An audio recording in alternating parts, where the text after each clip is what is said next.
looking everywhere, that's how the story goes.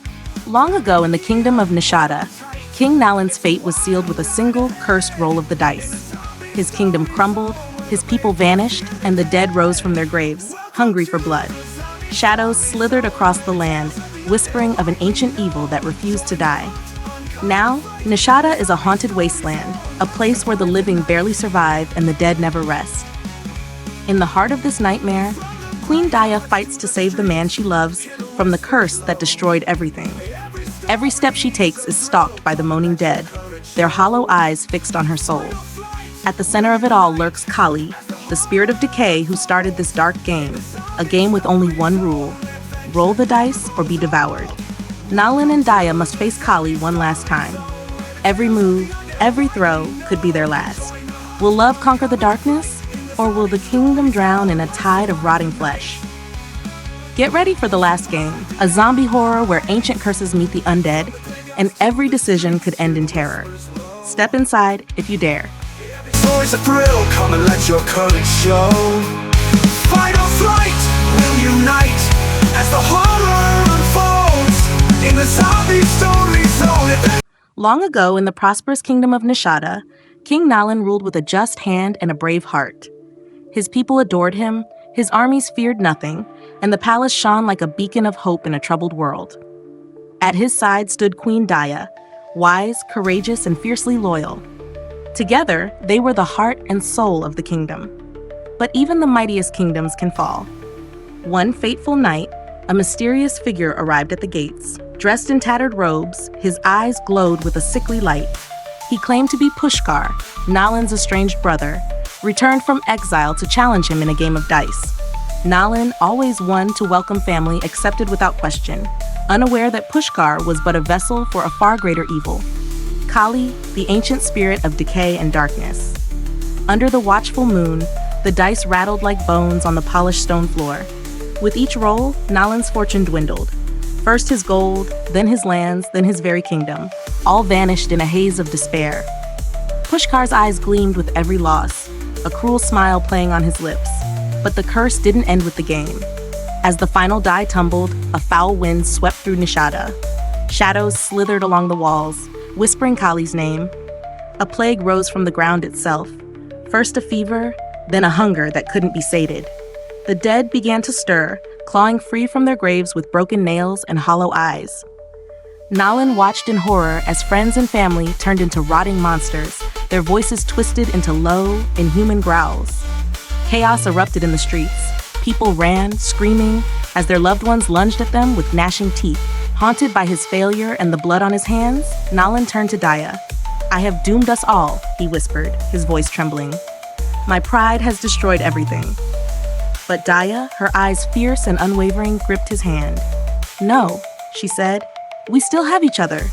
We will fight. We will find a way to break this curse." And as the dead closed in, they vowed to face Kali's darkness together, no matter the cost. Night had fallen over Nishadha like a suffocating shroud. The once glorious kingdom now lay in ruins, its streets littered with broken bodies and the wails of the dying. Shadows danced in the moonlight, carrying the stench of decay. King Nalin and Queen Daya stumbled through the desolate palace grounds, clutching each other as the dead clawed at the walls. Every corner seemed to whisper Kali's name, a dark promise of more horror to come. "I should have known this was a trap," Nalin muttered, his voice ragged with guilt. "My pride blinded me. I brought this curse upon us." Daya squeezed his hand, her eyes fierce. "We can still fight it," she said, her voice steady. "We're not finished yet." But Nalin's heart was heavy. He couldn't bear to watch his people suffer because of his mistake. That night, as Daya slept under a gnarled tree, Nalin made the hardest decision of his life. He left her a small scrap of his cloak, a token of his love, and fled into the night. When Daya awoke to find him gone, the pain cut deeper than any blade. Alone, she faced the forest's darkness with only her courage as a guide. Every rustling leaf sounded like a groaning corpse. Every shadow seemed to move on its own. Determined to find Nalin, she pressed on. Her journey led her through villages turned into graveyards, where the dead wandered aimlessly, searching for the warmth of living flesh. She fought off ragged zombies with nothing but a broken staff and her unbreakable will. In the kingdom of Chedi, Daya found refuge. The king there, an old ally of Nishadha, offered her shelter and supplies. But even in Chedi, fear festered like a wound. Rumors spread of the curse crossing borders, of entire villages disappearing overnight. Daya knew that time was running out. She vowed to find Nalin and break Kali's curse, no matter the cost. Her love had survived the fall of kingdoms. It would survive the rise of the dead. And as she gazed toward the dark horizon, she whispered to herself, "I will not let the darkness take him. I will fight." Little did she know that the dead were not the only threat waiting in the night. As the sun set behind the cursed horizon, King Nalin stumbled through a thick forest of gnarled trees and fog. Every step felt like wading through a nightmare. Shadows stretched long, and the air reeked of decay. He could still hear the dying cries of his people echoing in his mind. Haunted by guilt, Nalin no longer felt worthy of his crown, or of Daya's unwavering love. Hunger gnawed at his insides. Thirst made his throat raw. He moved like a ghost, searching for a reason to keep going. One evening, through the mist, he saw a flickering light, a ring of fire burning bright amidst the gloom. In the center writhed a monstrous serpent, its scales black as night and its eyes gleaming with pain and fury. Its coils were tangled in brambles, and its hissing cries were sharp enough to chill the bone. "Help me," the serpent gasped, its voice an echo of agony. Despite his own misery, compassion stirred in Nalin's heart. He cut the brambles with a jagged stone, freeing the creature from its prison. But as the serpent slithered free, it turned and bit him, its fangs piercing deep. Nalin screamed as darkness rushed into his veins. His body twisted, his face contorting, his skin cracking like old leather. When the pain subsided, he stumbled to a puddle and stared at his reflection. His features were no longer his own. He was now a disfigured dwarf, with hunched shoulders and gnarled limbs. "Do not fear," the serpent, now transformed into a spirit named Karkataka, spoke softly. "This disguise is your shield.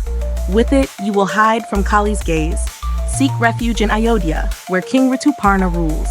Serve him as Bahuka, his charioteer, and learn the secrets of the dice."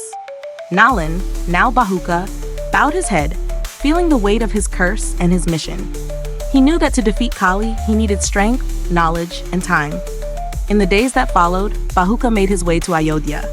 His face hidden beneath a hood, his hands calloused from the road, he found work in Rituparna's court. There he bided his time, learning the art of dice and waiting for the moment to strike back. Unbeknownst to him, Daya's quest for him had already begun, and the dead would not wait patiently. Daya stood on a crumbling tower, the wind biting her face as she surveyed the land below. Once Nishadha had been a jewel, a kingdom of bustling markets, laughter, and songs. Now it lay silent, a graveyard of broken dreams. In the distance, the forests smoldered, their shadows hiding the dead. Her heart ached for Nalin. Every night, she replayed his voice in her mind, his guilt, his pain, his love. She clutched the scrap of his cloak he'd left behind, its threads worn thin by her trembling hands. She refused to believe he'd abandoned her. No, he was out there, trapped by the same darkness that had devoured their home. In her search, Daya had crossed burning villages, their walls scorched by desperate survivors trying to keep the dead at bay. She'd fought her way through forests choked with vines that seemed to whisper her name. Every step felt like a gamble. Any noise might draw the zombies' attention, their clawed fingers always reaching. At the gates of Ayodhya, she arrived exhausted, her body bruised and her spirit frayed. King Rituparna welcomed her as a friend of Nalin's, though his eyes held questions she couldn't answer. "He serves here as Bahuka," Rituparna explained, his voice low. "A charioteer with unmatched skill, but one who hides his face." Daya's heart leapt. Could it be? Was this Bahuka truly Nalin? Determined, she sought him out in the stables at dawn. There, amidst the scent of horses and hay, she saw a hunched figure tending to a chariot. His back was bent, his hands roughened by labor. Yet something in the way he moved, an echo of the man she'd loved, made her heart beat faster. "Bahuka," she called, her voice trembling. The figure froze. Slowly, he turned. Beneath the hood, she glimpsed a face twisted by a curse. But those eyes, those were Nalin's. "Nalin," she whispered, tears brimming. He dropped the bridle, his gnarled hands trembling. "Daya?" His voice cracked with disbelief and shame. She rushed to him, wrapping her arms around his trembling form. "We fight this together," she vowed, her voice fierce. I don't care what face you wear. You are my king, my love, and together we will break this curse. Outside, the night wind carried the moans of the undead, but in that moment, hope burned brighter than ever before. The night air in Ayodhya grew colder as an unnatural wind blew through the streets. Shadows stretched like claws, and every creak of wood seemed to carry the promise of death. In the stables, Bahuka, Nalin's cursed form, tightened his grip on Daya's hand. "They're coming," he whispered. "I can feel Kali's presence in every shiver of the wind." Daya's eyes blazed with determination. "Then we stand together," she declared. "Let him come. We will face him, curse or no curse." Before they could speak further, a guard burst into the stable, his face ashen. "Your Majesties, there's a horde at the gates," he cried. "The dead, they're here!" Nalin and Daya rushed to the ramparts, where a trembling line of soldiers stood behind flaming barricades. Beyond, the night was alive with movement. Dozens, hundreds of rotting bodies, their empty eyes gleaming with unnatural hunger. Their moans rose like a tidal wave of despair. Nalin felt the old warrior's fire burning in his chest. "Form ranks," he shouted, his voice cutting through the panic. "Hold your ground!" Daya's heart pounded as she watched the dead approach. The city's walls shook as the creatures hurled themselves against the gates, their clawed hands splintering the wood. The smell of rot was overwhelming. In that moment, she saw a familiar figure among the dead, a man she had once called friend. His face, now pale and hollow, twisted in agony as he lunged at the gates. She fought back tears. "Even the bravest fell," she whispered, "but we will not." The soldiers unleashed a hail of arrows, but the dead kept coming, driven by Kali's will. Nalin drew a rusted sword and moved to stand beside Daya. "Remember," he said, "it's not just steel that will win this fight. We must find the heart of the curse and end it." With a cry of defiance, they charged into the fray. Flames danced across the battlefield as living and dead clashed in a chaos of blood and fire. Nalin's sword swung in deadly arcs. Daya fought with a spear she had never used before. And in the distance, watching from the shadows, Kali smiled, a grin sharp as a dagger, knowing the final game had begun. The clash of swords and the moans of the dead echoed through Ayodhya's streets. Flames from burning barricades lit the night like a twisted festival of horrors. Daya fought beside Nalin, his cursed form a monstrous shadow, yet his heart strong as ever. Their weapons dripped with the blood of the restless dead, yet still they came, wave after wave. "We can't hold them forever," Daya shouted over the din. Nalin nodded grimly. "We need to end this at the source. Kali's curse must be broken." As they fought, a figure approached from the darkness. Pushkar, Nalin's brother, the one who had once challenged him to the cursed game of dice, stood with a mocking smile. His robes were tattered, but his eyes burned with unnatural light. "Brother?" Pushkar purred, his voice as slick as oil. "Did you really think you could escape me? Kali's curse runs deeper than you know." Nalin's face twisted in rage. "You betrayed me. Us? You gave Kali the keys to our kingdom." Pushkar's laugh was cold and cruel. "I did what I had to do to survive. You were always too proud to see the truth." Before Nalin could answer, Pushkar raised his hand, and the dead around them halted, their heads turning as one toward him. With a single gesture, they lunged. Chaos erupted. Daya swung her spear, cutting down one, then another, but for every one that fell, two more took its place. Nalin fought like a man possessed, but exhaustion was a lead weight on his arms. Suddenly, Pushkar's hand lashed out, clutching Daya's arm in an iron grip. "Join us, Daya," he hissed. "With Kali's power, we can rule the world together." Her eyes burned with defiance. "Never," she spat. "I'd rather die than join you." With a scream of fury, Pushkar hurled her to the ground. The dead surged forward. Nalin roared in agony as he fought to reach her. But in that moment of distraction, Pushkar's dagger found its mark, piercing Nalin's side. Nalin gasped, his vision swimming. Blood stained his tunic as the strength drained from his limbs. Pushkar leaned close, a twisted grin on his face. "The game is almost over, brother," he whispered, "and you have already lost." Daya's scream echoed through the night as the dead closed in, and the last game of dice began in earnest. A last roll of the dice. Smoke curled from the ruins of Ayodhya as dawn's first light broke across the horizon. The dead were gone, their husks crumbling to dust as Kali's curse lost its hold, yet the cost had been great. Daya knelt beside Nalin's body, her tears falling onto his blood-stained tunic. His breathing was shallow, his face pale beneath the twisted features of Bahuka. She clutched his hand, her voice trembling. "Stay with me," she whispered. "Please."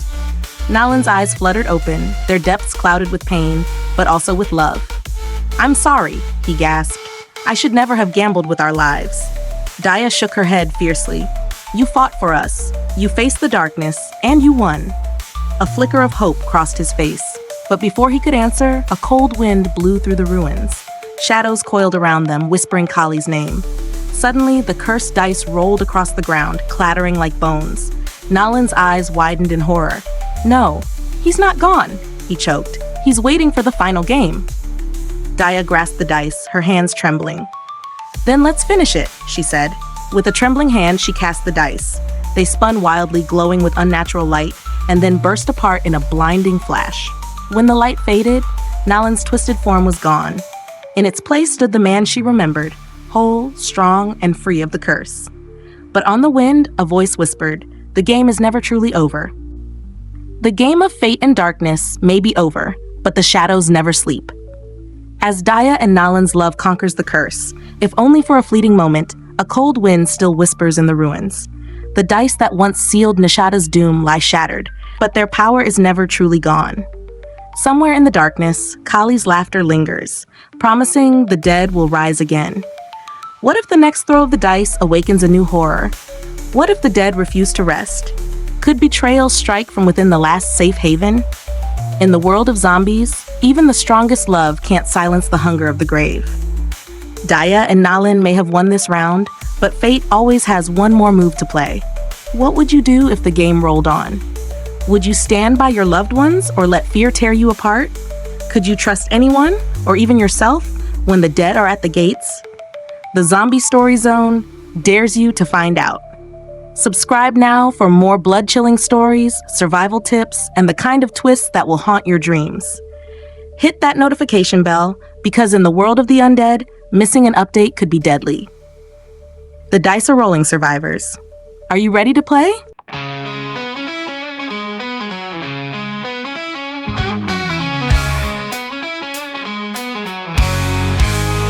In the shadows of the night, where the moonlight glows, the zombies lurking everywhere, that's how the story goes.